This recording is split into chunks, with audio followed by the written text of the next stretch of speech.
Bismillahirrahmanirrahim. Alhamdulillahi Rabbil Alamin. Ar-Rahmanir-Rahim. Maliki yaumiddin. Iyyaka na'budu wa iyyaka nasta'in. Ihdinas siratal mustaqim. Siratal ladzina an'amta 'alaihim ghairil maghdubi 'alaihim waladdallin. Wassalatu wassalamu ala Rasulillah wa ala alihi wa sahbihi wa man wala. Amma ba'd. Rabbana zidna ilma warzuqna fahman wa hikmah. Kita masih lagi berbincang tentang Islam liberal. Satu pahaman baru yang diwujudkan oleh musuh Islam dalam masyarakat Islam untuk memesongkan orang Islam daripada agama mereka yang sebenar. Untuk memahami betapa Islam liberal ini bukan berajaran Islam, kita perlu memahami Islam menetapkan konsep kebebasan manusia dengan ikatan akidah, memperhambakan diri kepada Allah sehingga dibebaskan daripada kezaliman sesama manusia. Bukannya terbabas sehingga putus hubungan dengan Allah yang sentiasa memelihara mereka. Keadilan itu ialah meletakkan sesuatu pada tempat peranan manusia yang betul dengan seksama. Persamaannya dalam perkara tertentu seperti pahala amal yang soleh antara lelaki dan perempuan. Kita perlu menyadari bahawa terdapat perbezaan antara persamaan dengan keadilan. Keadilan meletakkan sesuatu pada tempatnya. Kena pada tempat. Bukan mesti sama. Persamaan sama antara satu sama lain. Ada tempat persamaan dan ada tempat keadilan. Kita kena sedar. Contohnya ialah pemberian harta pusaka antara lelaki dan perempuan. Lelaki sekali ganda daripada perempuan. Kerana tanggungjawab lelaki lebih besar daripada perempuan dalam menjaga keluarga. Perempuan ada suami dia. Ada masalah celaru dalam masyarakat, itu cerita lain. Adik-beradik tak jaga adik-beradik perempuan dia, itu cerita lain. Tapi Islam mewajibkan adik-beradik lelaki kena jaga adik-beradik perempuan. Di sinilah maka harta pusaka lelaki sekali ganda. Itu puncanya. Orang tak ikut adat Islam itu bab lain. Jangan kita kata Islam ni tak adil. Persamaan ada, sama. Pahala lelaki, pahala perempuan sama. Satu amal kebajikan 10 kali ganda. Sama lelaki perempuan. Tak ada beza, sembahyang, sama. Tutup aurat, beza. Pakaian lelaki, pakaian perempuan lain. Tapi pahala tutup aurat, sama. Pahala sama. Kita kena sedar. Beza antara sama dengan adil. Kita kena sedar. Contohnya orang yang mampu akak barang. Dia gagah akak 200 kilo. Urat akak. Kuat. Ada orang tu uzur 20 kilo je. Tak boleh atas nama persamaan. Hak 20 mampu akak 20 kilo. Paksa akak 200 kilo. Rebah patah dah. Tak kena. Adil meletakkan sesuatu kena pada tempatnya. Adapun kejadian manusia tetap tidak sama kemampuan dan peranannya. Maka kembali semula kepada konsep adil mengikut tetapan Allah. Contohnya tidak sama dalam pembahagian harta faraid adalah dikembalikan berkonsep yang adil dalam sifat yang tidak ada persamaan dalam peranan dan tanggungjawabnya dalam berkeluarga. Rahmat Allah adalah menyeluruh dan adil terhadap semua makhluknya. Maka Allah tidak mengizinkan sehingga dibiarkan penjenayah dan orang yang zalim tanpa dihukum di atas nama rahmat dengan mengorbankan orang yang dizalimi dan yang lemah ditindas sewenang-wenangnya. Begitulah kebijaksanaan Allah dalam perkara yang tidak mampu dicapai oleh akal manusia yang bersifat makhluk tetap mempunyai kelemahannya. Undang-undang jenayah, orang bunuh orang kena bunuh. Tak boleh rahmatan lil alamin, hukum bunuh kena batal. Orang bunuh orang tu tak apa pula. Kita nak hukum bunuh dia bunuh orang, itu tak boleh. Itu tak betul. bunuh orang dengan sengaja, maka dibalas hukum bunuh. Tapi Islam membenarkan keampunan bagi keluarga untuk ampun. Ada di situ pula kita kena sedar. Keampunan tu dosa yang pahala yang sangat besar fadilatnya. Itu perbincangan dan lebat bab jenayah. Hukuman hudud tertentu, hukuman sebat umpamanya. Tak boleh atas nama rahmat, tak boleh hukuman macam ni. Tapi buat maksiat, buat menyebabkan penyakit pada masyarakat itu dah apa pula? Itu tak kena. Timbangannya tak betul. Jadi pokok liberal ni dia jadi hanyut. Konsep liberalisasi buat hari ini telah menghilangkan harga diri manusia di negara yang beramal dengannya.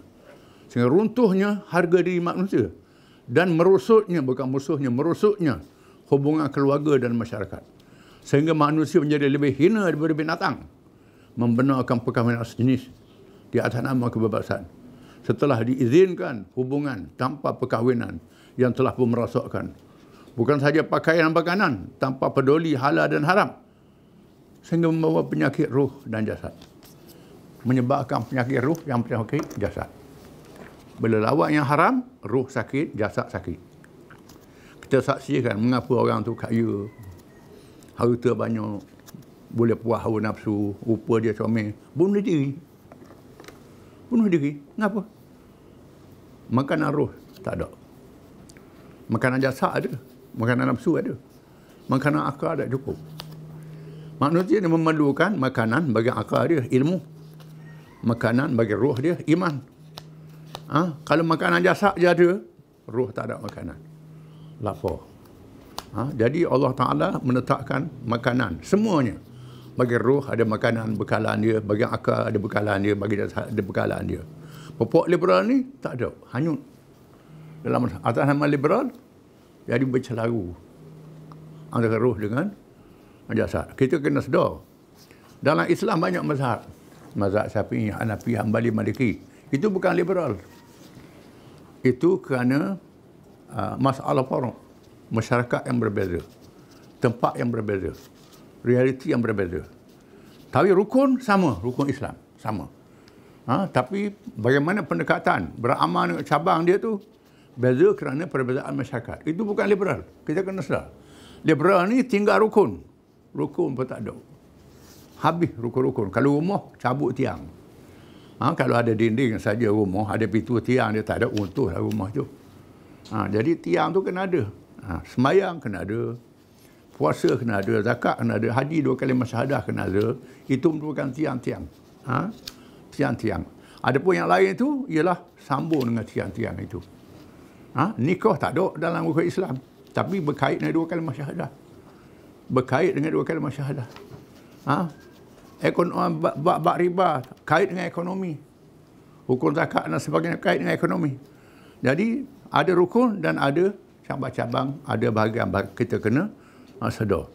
Jadi bila manusia lari daripada rukun, menyebabkan rosak kehidupannya. Lari daripada fitrah, rosak kehidupan. Orang lelaki pakai pakaian perempuan, perempuan pakai pakaian lelaki. Lepas tu orang lelaki kahwin dengan lelaki, perempuan kahwin dengan perempuan. Pakai dok kahwin. Rosak sisi keluarga. Kita saksikan bagaimana di negara barat, bila dia dah jadi liberal ni, sehingga anak pisah daripada ibu bapa. Lari, anak lari macam lebih pada menatang lagi, teruk pada menatang. Sehingga ada ibu bapa yang harta banyak, anak tak ada, anjing jaga. Tulis surat wasiat ke anjing. Kalau dia mati, harta bagi anjing. Ini berlaku disebut dalam media barat. Bagaimana anjing tu pergi beli barang kedah. Dah anak tak ada, lari. Isteri keluarga runtuh. Suami isteri hilang hubungan. Jadi menatang tu. Negara komunis dia nak hapuskan perkahwinan. Tak jadi. Akhirnya kena register. Register tu macam nikah lah juga. Tak boleh. Kena ada ikatan. Tak ada ikatan, tak boleh. Jadi bila manusia lari daripada asas agama, liberal, Allah Ta'ala kata, firman Allah Ta'ala, وَلَقَدْ ذَرَعْنَا لِجَهَنَّمَ كَثِيرًا مِنَ الْجِنِّ لَهُمْ قُلُوبٌ لَا يَفْقَهُونَ بِهَا وَلَهُمْ أَعْيُنٌ لَا يُبْصِرُونَ بِهَا وَلَهُمْ آذَانٌ لَا يَسْمَعُونَ بِهَا أُولَئِكَ كَالْأَنْعَامِ بَلْ هُمْ أَضَلُّ أُولَئِكَ هُمُ الْغَافِلُونَ. Al-A'raf ayat 179. Dan sesungguhnya kami telah sediakan bagi neraka Jahanam untuk ramai di kalangan manusia jin, di kalangan jin dan manusia yang punya akal namun tidak berfikir, punya mata tidak melihat mengambil pengajaran, dan punya telinga tidak mendengar mengambil pengajaran dengannya. Mereka itu seperti binatang, bahkan lebih sesat lagi daripadanya. Mereka itulah orang-orang yang lalai. Bukan macam binatang, lebih dari binatang. Binatang tak ada akal. Kalau dia jahat pun akal dia tak ada. Manusia, kalau dia jahat lebih daripada binatang. Dia ada akal. Dia buat jahat lebih daripada binatang. Kita saksikan bagaimana mereka mencipta alat-alat senjata yang membunuh sesama manusia. Dalam sekilip mata berjuta manusia boleh mati. Kalau singa lepas dari zoo, takat 7-8 orang je kita dengar ni. Jadi manusia boleh reka senjata juta mati. Ratus ribu. Bom atom, bom nuklear. Ini menunjukkan manusia lebih jahat pada binatang. Kalau dan dia ganas, jahat pada binatang. Begitulah kehidupannya. Di atas nama kebesaran sejagat, mereka merosakkan diri sendiri. Dan bumi tempat mereka berpijak kerana kebebasan di luar batas sifat kemanusiaan. Merosakkan diri sendiri. Rosak diri sendiri. Kita saksikan, bila makan benda yang haram, jadi penyakit. Macam-macam penyakit. Kalau makan babi, ada penyakit. Minum arak, ada penyakit. Dadah, ada penyakit. Berzina, ada penyakit. Kahwin, tak ada penyakit. Mana kan? Kan hubungan lelaki perempuan. Hak ni berzina, ni kahwin. Kahwin tak ada penyakit. Berzina, ada penyakit. Ini kehebatan hukum Allah Ta'ala. Kita kena sedar. Rosak merebakkan penyakit-penyakit, bukan sahaja penyakit alam sekitar. Bila tomok hawa nafsunya, loba, projek itu projek, ini projek, kena piti banyak je. Taruh bukit, kambuh paya, tak ada peraturan, tak ada sistem. Perparatannya dia tak betul. Allah Ta'ala buat sungai, Allah Ta'ala lah buat ni, buat bukit jadi paku kepada bumi, dia cabut paku. Kalau rumah cabut paku, cabut dinding. Kalau cabut paku, pintu pecah lah. Bumi begitu juga. Bukan tak boleh buat projek, tapi kena ada penyusunan dia, sistematik. Kena ada. Ni manusia dah haloba, dah tomok. Menyebabkan berlaku perubahan cuaca, iklim. Hari ni heboh pasal perubahan cuaca. Tak menentu hujan, tak menentu panas, tak menentu. Kerana pusingan dunia jadi rosak. Dengan sebab pembangunan, dengan sebab ujian senjata nuklear, bumi jadi ketok, macam-macam, pasang surut, laut jadi berubah, manusia merosakkan bumi. Firman Allah Ta'ala, Allahu khalaqakum, summa razaqakum, summa yumitukum, summa yuhyikum. Allahu alladhi khalaqakum, summa razaqakum, summa yumitukum, summa yuhyikum. Hal min syurakaikum ma yaf'alu min dhalikum min syai' subhanahu wa ta'ala amma yusyrikun. Zahara al-fasadu fil barri wal bahri bima kasabat aydin nas liyudhiqahum ba'da alladhi amilu la'allahum yarji'un. Ar-Rum ayat 40-41. Allah sahaja Tuhan yang mencipta kamu. Kemudian dia beri rezeki kepada kamu. Kemudian dia mematikan kamu. Kemudian dia menghidupkan kamu semula. Adakah pula sekutu-sekutu yang lain menjadi Tuhan kamu? Siapa lagi yang berkuasa mencipta sesuatu? Maha suci Tuhan. Dan maha tinggi di atas segala apa yang sahaja yang mereka lantik menjadi sekutu-sekutu. Sebenarnya telah nyata kemusnahan di daratan dan lautan. Dengan sebab usaha yang dilakukan oleh tangan-tangan manusia, supaya dirasakan sebahagian daripada akibat kerja jahat mereka, supaya mereka kembali sedar dan insaf. Tidakkah Allah yang menjadikan kita semua, menjadikan alam, dan Allah Ta'ala jadikan undang-undang bagi alam. Tiap-tiap makhluk ada undang-undang, ada peraturan dia. Malaikat ada peraturan dia. Awan di langit ada peraturan dia. Bintang di keruala ada peraturan dia. Matahari dan bulan peredaran dia. Angin ada peraturan dia. Pohon kayu ada peraturan dia. Ada pohon yang tumbuh di daratan, yang tumbuh di dalam paya, yang tumbuh atas bukit, tumbuh di padang pasir. Binatang pun ada peraturan. Ada binatang darat, binatang laut, kawasan air masin, kawasan air tawar. Kalau kita pindah di tempat dia, mati. rosak. Maka manusia ada peraturan. Bila manusia keluar dari peraturan, rosak. Manusia ubah peraturan Allah, jadi rosak. Berlakunya kerosakan kerana manusia melawan Allah Ta'ala. Melantik Tuhan lain daripada Allah Ta'ala. Sama ada lantik diri dia sendiri jadi Tuhan, ataupun pilih makhluk-makhluk jadi Tuhan. Buat peraturan sendiri, menyebabkan rosak habis punah. Peringatan. Di sana ada lagi ajaran-ajaran apa tubuh-tubuh yang ditubuhkan di zaman mutakhir yang boleh merosakkan akidah dan berjuang ke arah merosakkan pegangan manusia kepada Islam dengan berbagai-bagai cara dan nama yang menarik lagi mengelirukan. Akan banyak lagi ajaran lain timbul, macam-macam nama. Sister ini Islam, kita sebutlah. Sister Islam, saudara perempuan Islam. Ini betul atas nama Islam. Dulu Qadiani, Bahai. Itu semua atas nama orang Islam juga. Itu semua menyeleweng, bukan daripada Islam. Rosak. Ada yang melahirkan simpati dan berpura-pura tidak bercanggah dengan Islam. Dan dengan beraninya menisbahkan Islam kepadanya, letak nama Islam pada dia. Dan menolong pada zahirnya untuk memajukan Islam.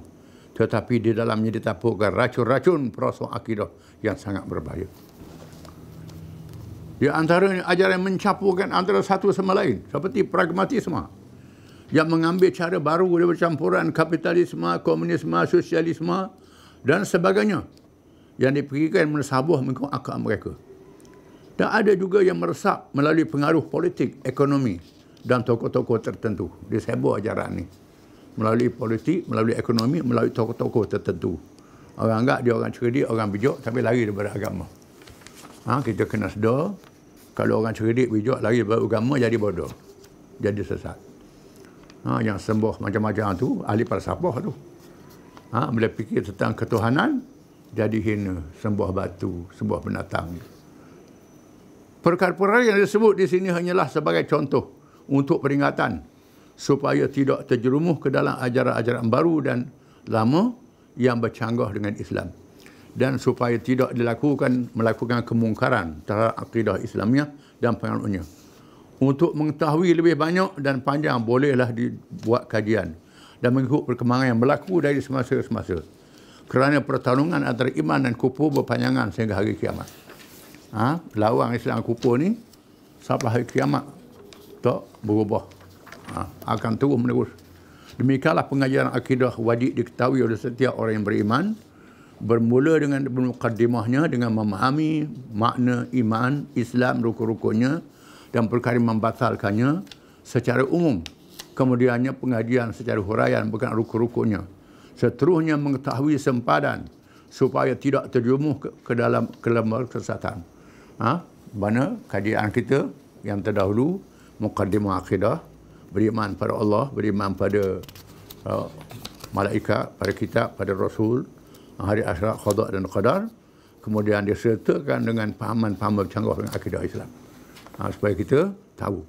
Kerana pengajian iman itu mestilah membawa pegangan bersimpulan iman yang sebenar. Dan seteguhnya. Sebagian dia itu Allah Ta'ala, فَمَنْ يَكْفُرْ بِالطَّاغُوتِ وَيُؤْمِنْ بِاللَّهِ فَقَدِ اسْتَمْسَكَ بِالْعُرْوَةِ الْوُثْقَىٰ وَلَا انفِصَامَ لَهَا وَاللَّهُ سَمِيعٌ عَلِيمٌ. Surah Al-Baqarah ayat 256. Artinya, maka sesiapa yang tidak percayakan taghut dan beriman kepada Allah, maka sesungguhnya dia telah berpegang dengan simpulan tali agama yang teguh dan tidak akan putus, dan Allah itu Maha mendengar lagi Maha mengetahui. Akidah itu ialah simpulan. Akidah dalam bahasa Arab, bahasa Melayu sipu, macam sipu tadi. Kalau kita ikat tadi pada binatang, nak pegang kemah, mesti sipu dua ujung dia. Nak ikat dia kena sipu. Sipu sekali, sipu dua supaya kuat. Begitulah timba. Nak ulu air, ambil air dalam telaga. Kena sipu dua ujung, tak terlucup. Jadi simpulan ini untuk menguatkan pegangan. Akidah ada simpulan juga. Simpulan akidah ni ialah menolak taghut. Taghut setiap yang melawan Allah Ta'ala. Tuhan lantik lain pada Allah Ta'ala. Hukum-hukum lawan hukum Allah Ta'ala, itu taghut. Letak sifat-sifat Tuhan pada makhluk, itu taghut. Itu taghut. Kita tolak semua yang bercanggah dengan ketuhanan Allah Ta'ala, berpegang pada Allah Ta'ala saja. Iaitulah la ilaha illallah. menafikan yang lain daripada Allah, mengisbatkan Allah sahaja. La ilaha illallah. Termasuk dan la ilaha, tak ada Tuhan. Tak ada Tuhan illallah, malaikat Allah sahaja Tuhan. Tolak lain pada Allah jadi Tuhan. Allah sahaja Tuhan. So, itu menjadi simpulan yang diikat dengan teguh. Dia sebut satu riwayat berkenaan dengan ayat ini. Abdullah bin Salam radhiyallahu an, dia masuk Islam, dia cerita ke Nabi, dia mimpi ada siang. Orang suruh dia panjat siang tu, dia pun panjat. Panjat. Di ujung tiang tu ada tali, simpulan tali. Orang tu kata pegang dengan simpulan tu. Dia pun naik, pegang simpulan tu. Pegang kemah.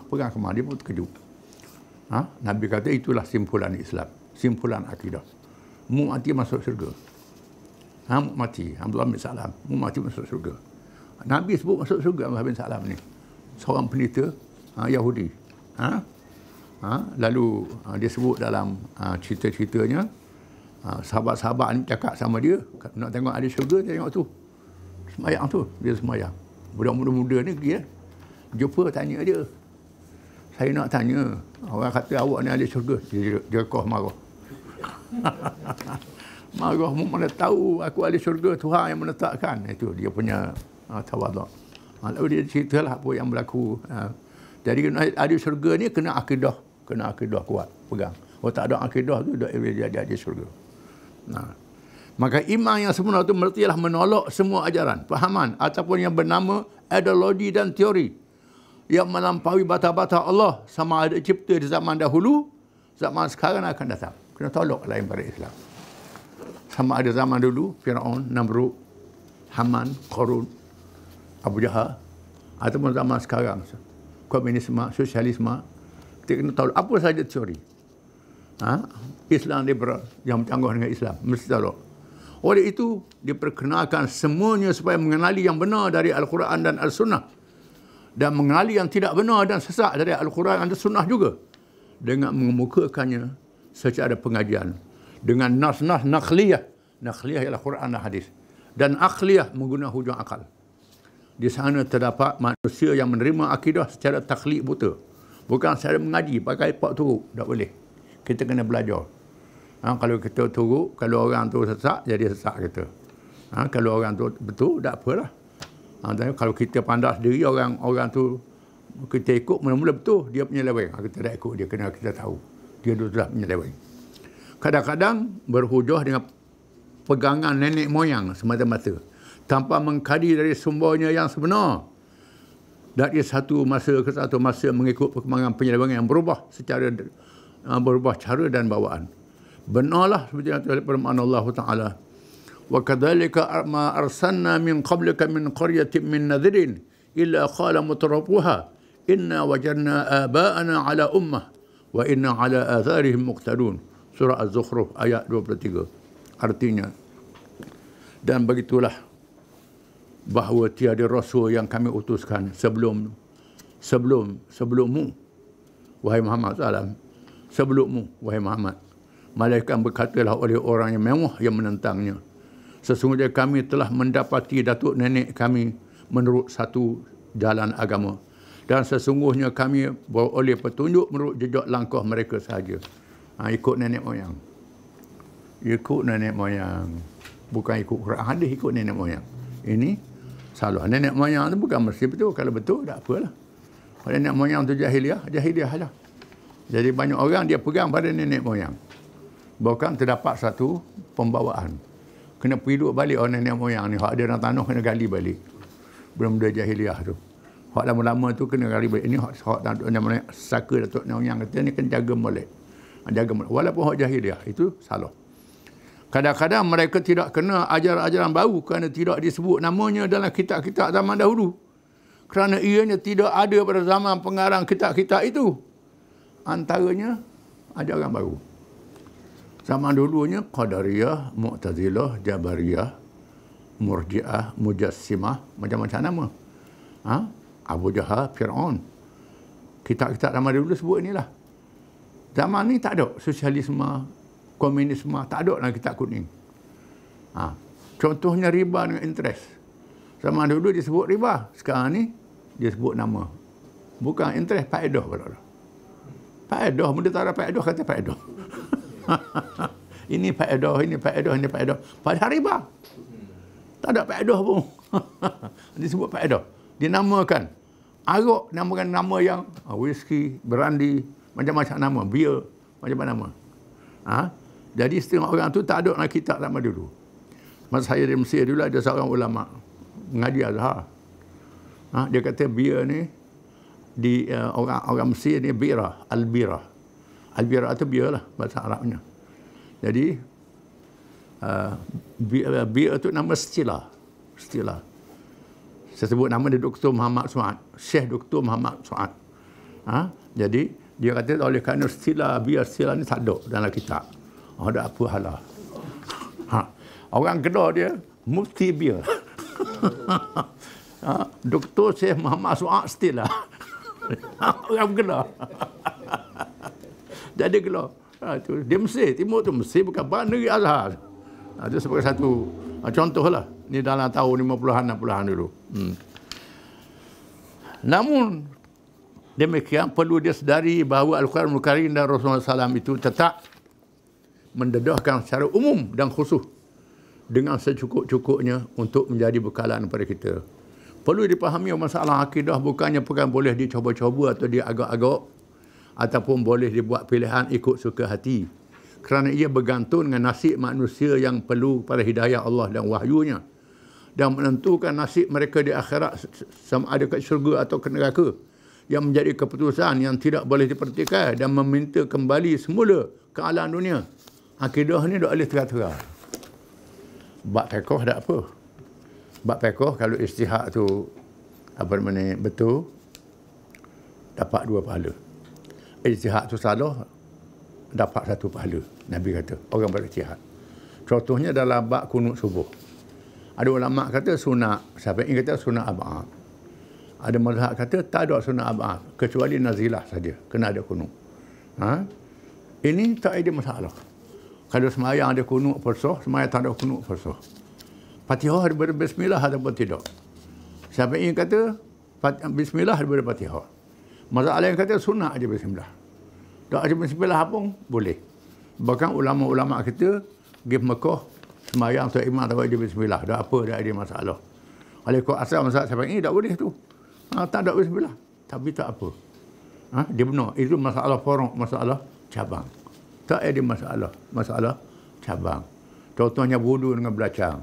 Mazhab Syafi'i halal, makruh. Mazhab Hanafi kata haram. Kerana perut, capur dengan perut, pasu dengan apa. Kita mazhab Syafi'i sutung, udang halal. Hanafi kata haram, jaga ular. Tak apa, orang Hanafi tak boleh kita ambil makan. Tak apa, dia ada masalah. Ya itulah. Jadi balah. Ni tak ada masalah. Kita balah. Tapi buat akidah tak boleh main. Percaya pada Tuhan. Tak percaya pada Tuhan. Tak boleh buat main. Kalau tak percaya pada Tuhan, habis lah. Tak ada. Tak percaya pada Rasul. Rukun-rukun iman. Ni tak boleh. Jadi akidah ni tak boleh cuba-cuba. Tak boleh terang-terang. Mesti suatu keyakinan yang sungguh. Mudah-mudahan dengan huraian yang telah dikenal oleh Allah, bekalan iman dan kekuatannya, dan penentuan sikap yang segala-galanya ke atas yang bercangguh dengan iman, sama ada yang telah diadakan atau selepasnya, dan mudah-mudahan Allah memelihara kita fitnah zahir dan batin di alam dunia, dan alam kubur dan hari kematian semula. Demikianlah saya masuk kitab kecil ini pada Khamis Ramadan tahun 1410 dengan muhafazat Allah pada rinci kalam dan lisan dan diterima sebagai ilmu yang diberi manfaatnya. Wallahu a'lam. Alhamdulillah rabbil alamin. Kita sambung mukadimah akidah muslimin.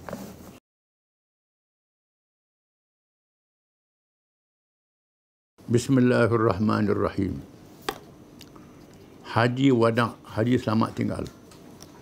Rasulullah cakap selamat tinggal haji ni. Setelah selesai menjalankan tugas kerasulan dengan sempurna, seolah-olah bisikan panggilan ilahi untuk meninggalkan dunia yang fana. Indrasai Rasulullah SAW.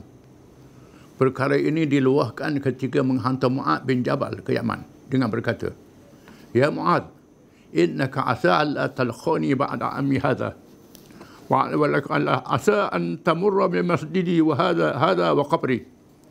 Wahai Muaz, mudah-mudahan engkau tidak bertemu lagi dengan aku selepas ini. Engkau hanya melalui masjidku dan kuburku, Nabi kata. Sehingga Muaz menangis terasa esok tanpa dapat menahan perasaan yang amat sedih. Ini satu riwayat. Riwayat lagi pula Nabi berucap. Nabi kata ada hamba Allah tu, Tuhan beri pilih pada dia, mu nak kekal dunia ke nak sama dengan aku di akhirat. Lalu hamba tu pilih dia nak dengan Tuhan. Jadi ada sahabat yang faham. Ini isyarat Nabi beritahu dia nak tinggal dunia. Ada. Jadi ada sahabat-sahabat yang faham, ada yang tak faham. Yang fahamnya teriaklah menangis. Allah menghendaki Rasul kesayangannya melihat hasil dakwah dan dia yang disebabkan permannya. Walaupun demikian, belum dia mati, dia tengok hasil perjuangan dia. Allah sebut dalam Quran, Muhammadur Rasulullah walladzina ma'ahu asyidda'u 'alal kufar ruhama'u bainahum tarahum ruk'an sujada yabtawuna fadlan min Allah wa ridwana simahum fi wujuhihim min athari sujud dzalika mathaluhum fit Taurah wa mathaluhum fil Injil katarin akhrajathu fa'azarahu fastaghlada fastawa ala suqihi yu'jibu az-zurra liyaghiza bihimul kufar wa'ada Allahu alladhina amanu wa 'amilus salihati minhum maghfiratan wa ajran 'azima. Maksudnya Muhammad itu adalah Rasulullah dan orang-orang yang bersama dengannya adalah garang terhadap orang-orang kafir. Yang ini hebat, gagah perkasa. Tetapi berkasih sayang sesama mereka. Kamu lihat mereka rokok dan sujud mencari kurnia Allah dan keredaannya. Tanda-tanda mereka nampak pada muka mereka dari bekas sujud air muka orang yang beriman. Demikianlah sifat-sifat mereka dalam Taurah dan Injil, iaitu seperti tanaman yang mengeluarkan tunahnya, maka tunah itu menjadikan tanamannya kuat, lalu menjadi besarlah ia dan tegak lurus di atas pokoknya. Tanaman itu menyenangkan hati penanam-penanamnya, kerana Allah hendak menjadikan hati orang-orang yang kafir itu membakar gelisah dengan kekuatan orang yang beriman.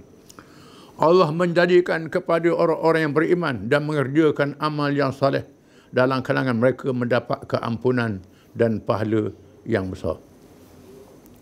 Di mana Nabi tengok sendiri hasil tanaman dia. Dibandingkan macam pokok. Bila tanam, pokok itu subur, tumbuh tunah, tumbuh hanuk di kiri kanan pokok itu.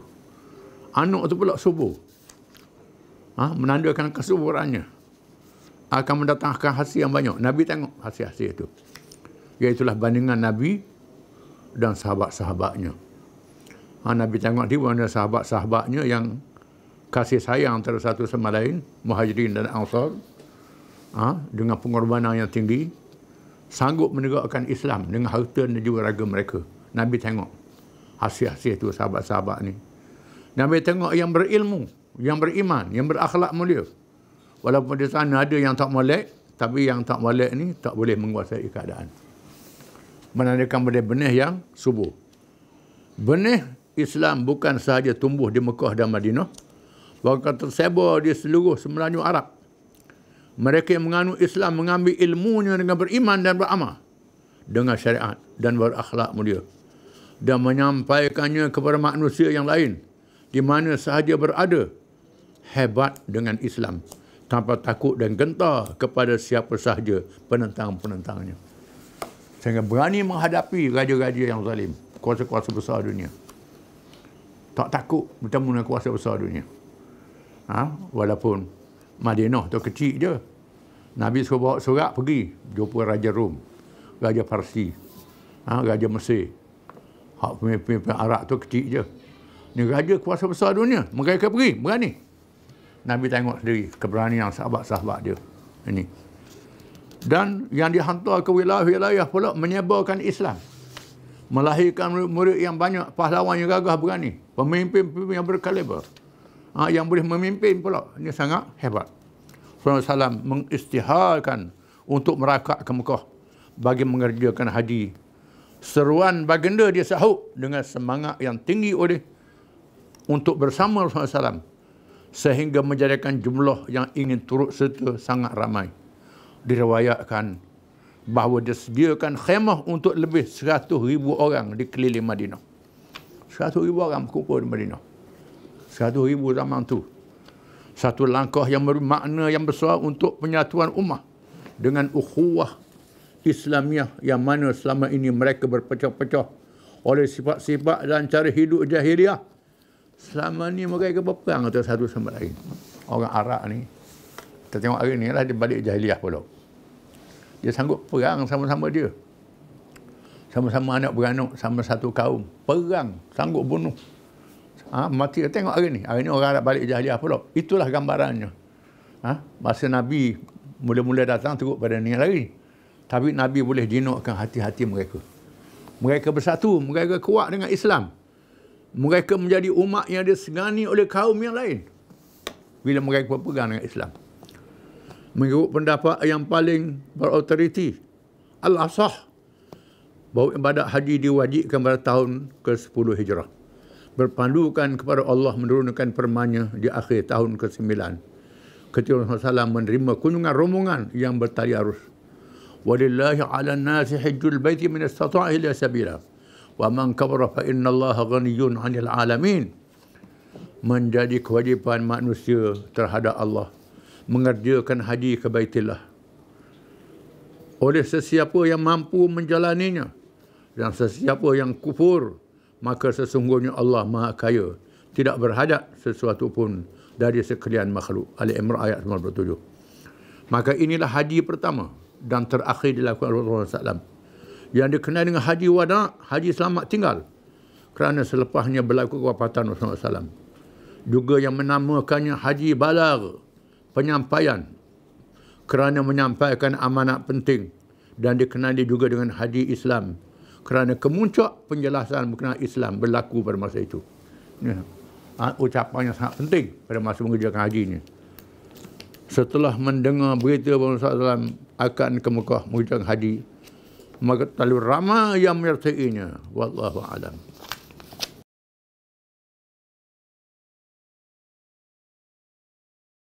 A'udzu billahi minasy syaithanir rajim. Lan tanalul birra hatta tunfiqu mimma tuhibbun. Wa ma tunfiqu min syai'in fa innallaha bihi 'alim.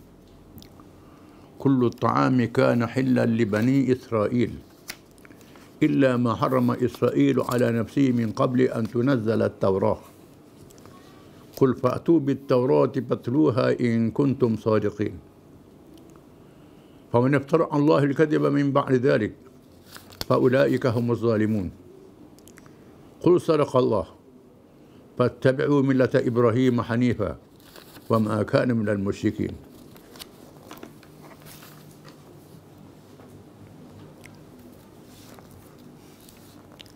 Maksudnya, kamu tidak sekali akan dapat mencapai hakikat kebajikan dan kebaktian yang sebenar, yang sempurna, sebelum kamu dermakan sebahagian apa yang kamu sayangi, dan sesuatu apa jua yang kamu dermakan, maka sesungguhnya Allah mengetahuinya. Segala jenis makanan dahulunya adalah halal bagi Bani Israel, kecuali makanan yang diharamkan oleh Israel Nabi Yaqub AS kepada dirinya sendiri sebelum diturunkan kitab Taurat. Dikatakan, wahai Muhammad, jika ada makanan yang diharamkan kepada kamu, wahai Bani Israel, sebelum kitab Taurah diturunkan, maka bawalah kamu kitab Taurah itu, kemudian bacalah akan dia, kalau betul kamu orang-orang yang benar. Jika tidak, maka sesiapa yang mereka rekakan kata-kata dusta terhadap Allah sesudah yang demikian itu, maka mereka itulah orang-orang yang zalim. Katakanlah, wahai Muhammad SAW, benarlah apa yang diperintahkan oleh Allah, dipermanakan oleh Allah, maka itulah, ikutilah kamu akan agama Nabi Ibrahim yang ikhlas, berdasarkan tauhid, mengesahkan Allah, dan bukanlah ia dari orang-orang musyrik. Bagian yang pertama, daripada ayat yang kita baca ini menyatakan tentang kelebihan pengorbanan harta benda. Manusia ni sayang pada harta lebih pada nyawa lagi. Cari harta ni sanggup gada nyawa, sanggup mati kelaya kerana harta. Harta menjadi ujian yang sangat besar pada manusia. Maka sumbangan harta pahala sangat besar, khususnya harta yang dikasihi. Lan tanalul birra hatta tunfiqu mimma tuhibbun. Kamu tidak akan mencapai kebajikan yang membolehkan kamu masuk syurga, yang dijanjikan oleh Allah, sehingga kamu bersedia membelanjakan apa yang kamu sayangi, yang kamu kasih. Disebut oleh ulama tafsir, seorang sahabat nama Abu Talhah, dia ada kebun dekat masjid Nabi. Ada telaga, airnya sangat sedap. Nabi selalu singgah makan di kebun tu. Dan Nabi pula minum air. Nabi puji. Bila tunggu ayat ni, Abu Talhah jumpa dengan Rasulullah. Harta saya paling sayang sekali ialah harta yang Rasulullah pergi melawat kebun tu. Baik Rasulullah, saya serah kebun ni, saya wakaf. Ikut Rasulullah nak beri siapa dia. Nak belanja untuk apa? Rasulullah kata, belanjalah untuk keluargamu lah. Bagi anak-beranakmu. Dzil qurba. Lalu dia pun ikut hak Nabi suruh tu. Mengapa Nabi suruh begitu? Kerana kita tolong anak-beranak kita dapat dua pahala. Yang pertama pahala sedekah, yang kedua pahala silaturahim. Dua kelebihan. Kalau beri ke orang lain, pahala sedekah saja. Pahala sedekah saja. Kalau beri kepada anak-beranak, orang dekat-dekat ni, orang satu keluarga ni, dapat dua pahala. Pahala sedekah, pahala silaturahmi. Itu sebab Abu Talhah buat begitu. Sayyidina Umar pula, Rasulullah, saya ada harta. Nabi kata, janganlah membelanja habis wang modal. Jadi hak lebih hutang tu membelanja. Hak tu wang modal, boleh buat belanja pula. Boleh sedekah pula, boleh sedekah pula. Jadi berpanjangan. Kalau habis beri, habis lalu, habis lah. Sekat tu je. Jadi, kena kumpul sebahagian tu untuk kita bina harta tu. Untuk perkembangkan. Kemudian, laburkan. Kena ada bahagian tu. Dia sebut dalam Riyadhus Salihin, bagaimana seorang wali zaman dulu, dia berjalan di padang pasir, mari abang geduk. Dia dengar suara. Turun dekat kebun orang ni sebut nama. Dia pun tengok. Tengok tu, ujang tu turun. Dia pun pergi tempat turun ujang tu. Tengok ada orang duduk nyaku. Mu nama apa? Kau tahu banyak nama dia ni. Aku dengar namamu dalam awan. Awan di langit. Sebut nama. Mu buat benda? Aku kebun. Kebun. Dak aku nak tanya mu. Buat lagu mana? Aku kebun ni dia tu, aku bagi 3. Sebahagian aku makan untuk keluarga. Sebahagian aku taruh tu awak buat benih nak tanah pula. Sebahagian aku degah orang ramah, dia bagi 3. Ini sebut dalam Riyadhus Salihin. Kisah. Kemudian sahabat Nabi Abdullah bin Umar radhiyallahu anhu, dia ada hamba keturunan Rom. Rom ni orang putih lah. Hamba lawa. Dia sayang ke hamba ni. Hamba ni kita boleh makan macam isteri lah. Kaedah sama dulu. Ini kerana al-mu'alam malah bil mithli. Kerana tawanan orang Islam dijadikan abdi. Kita orang Islam boleh jadi tawanan. Tapi abdi kita lain dengan orang kafir. Kita mesti kena macam anak-anak juga. Tak boleh zalimi, tak boleh unyanya, kena beri nafkah, kena apa. Cuma hamba ada beza dengan bukan hamba sikit. Kalau bukan hamba ni, kalau dapat orang. Kalau hamba ni berapa orang pun boleh. Orang Nabi Umar dia ada seorang hamba yang cantik, Rom. Keturunan Rom. Dia melihara orang hamba tu. Jadi bila Tuhan kata kalau mau belanja, ayat kamu kasih, kamu dapat pahala besar. Dia melihara orang hamba tu. Hamba tu Islam, dia kahwin pula. Kahwin. Merdeka. Jadi orang merdeka. Artinya, kita tidak boleh capai kebajikan, malaikat kita sanggup korbankan yang kita paling kasih sekali. Pahalanya besar. Walaupun demikian, kepada pengut zakat, pengut cukai, tak boleh paksa orang, aku nak gemuk sekali, tak boleh. Tak boleh. Nabi larang. Ikut tuang dia lah nak beri mana-mana pun. Jadi bila Nabi tugaskan Mu'adz bin Jabal pergi ke Yaman, wahai Mu'adz, di Yaman mu berjumpa dengan ahli kitab. Ahli kitab ni orang tahu agama, Yahudi dan Kristian. Mula-mula sekali mu ajak dia mengucap 2 kalimah syahadah. Mula-mula sekali. Ajak mengucap 2 kalimah syahadah. Ajak dia masuk Islam. Terang dia Islam dia masuk Islam. Ajak mengucap 2 kalimah syahadah.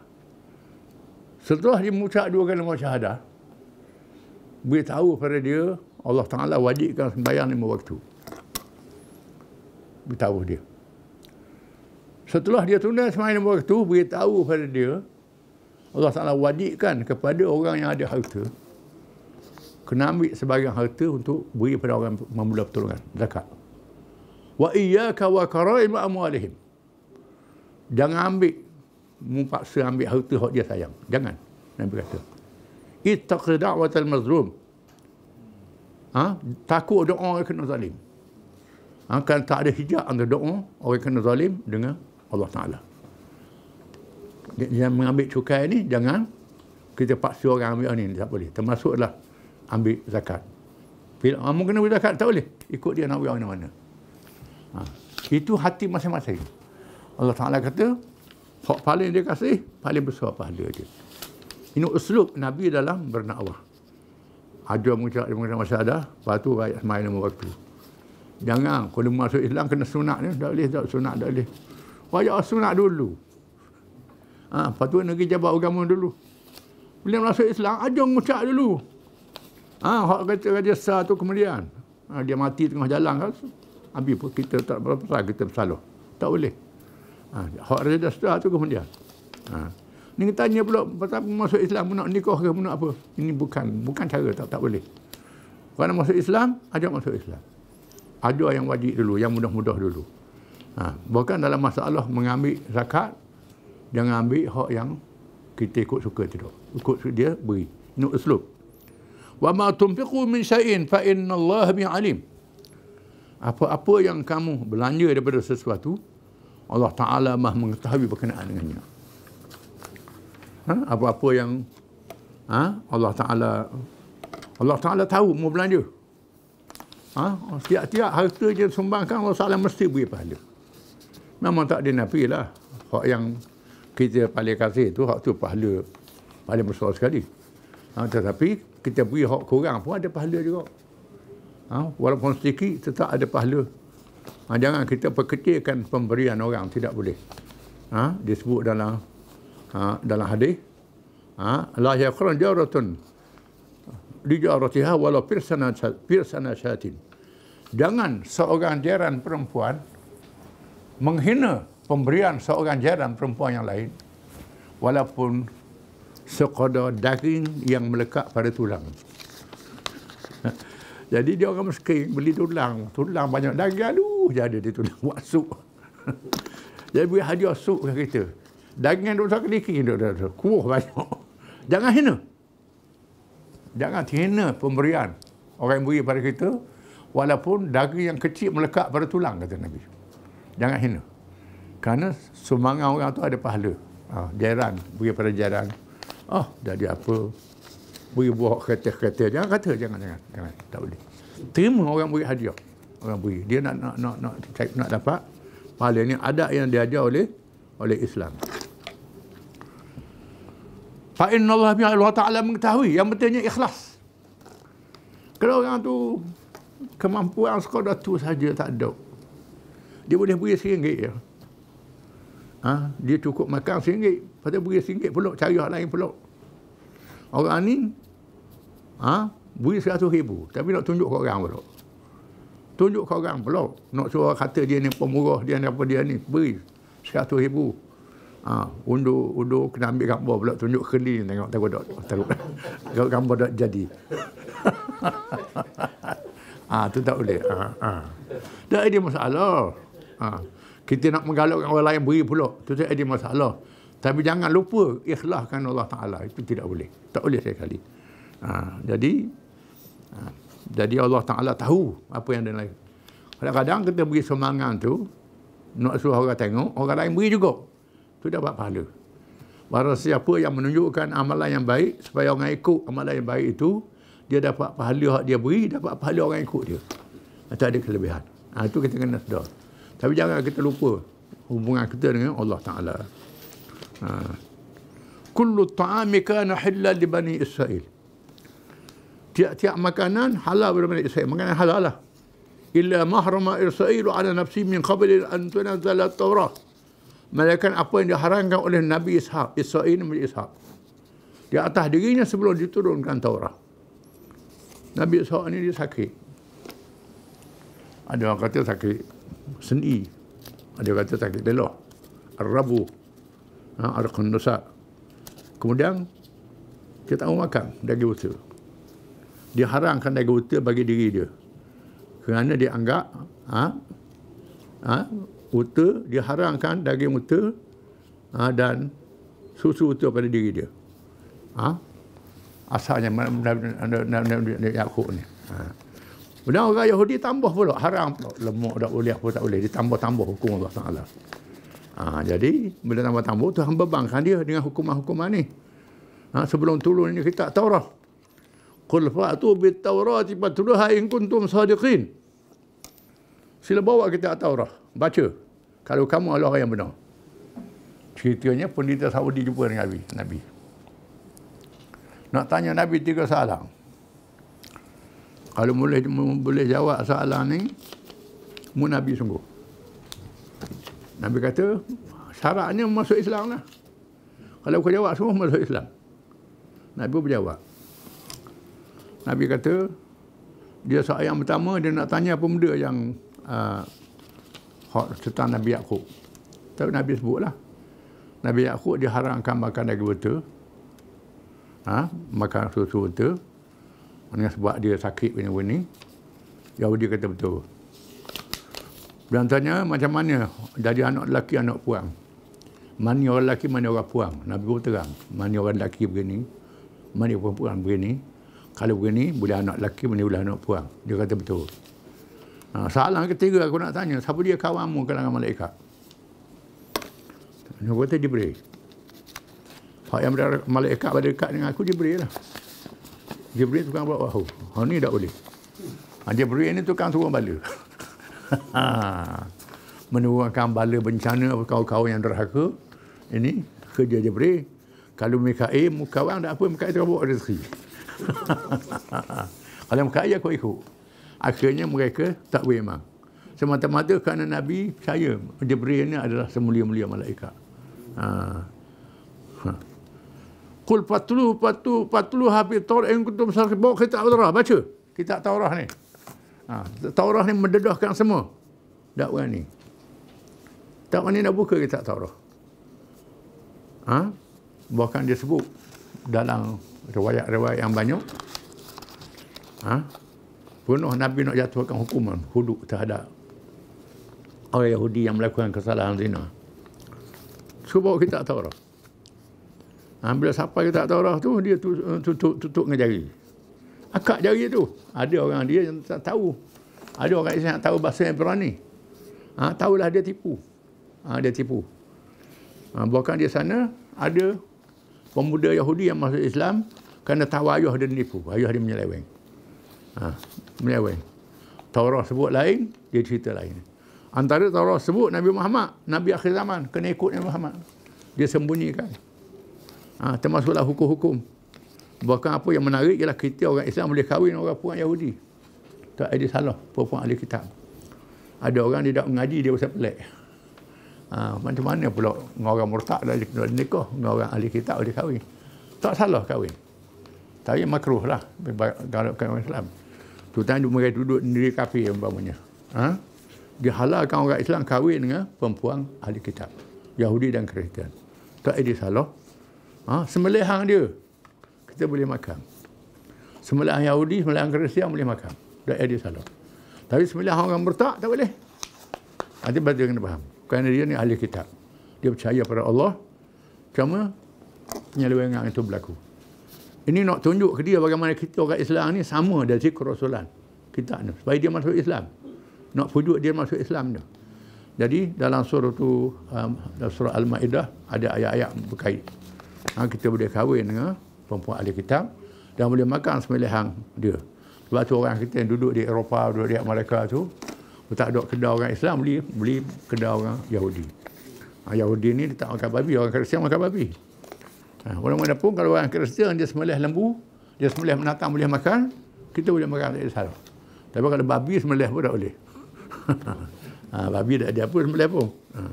Hak yang haram. Faman yaftari Allah al-kadhib min ba'di dhalik fa ulaika humuz zalimun. Barang siapa yang mengadakan pembohongan terhadap Allah. Pembohongan terhadap Allah. Mencampurkan kitab Allah. Benda yang terang yang disembunyikan. Yang halal dia haram, yang haram dihalalkan. Contohnya orang Kristian lah. Daging babi tu haram mengikut agama dia. Dia kata halal dia ni. Arak tu haram, dia kata halal pula dah. Riba haram, orang Yahudi kata kalau dengan orang Yahudi haram. Dengan bahasa lain tak apa. Bahkan ada orang Yahudi mengatakan dia berzina dengan orang bahasa lain tak apa. Kena jaga agama dia. Nak cari rahsia. Siapa begitu benar. Ini menyeleweng daripada hukum Allah Ta'ala. Yang halal dia haram, yang haram dia halalkan. Fa'ulaikumuz zalimun. Mereka itulah orang-orang yang zalim.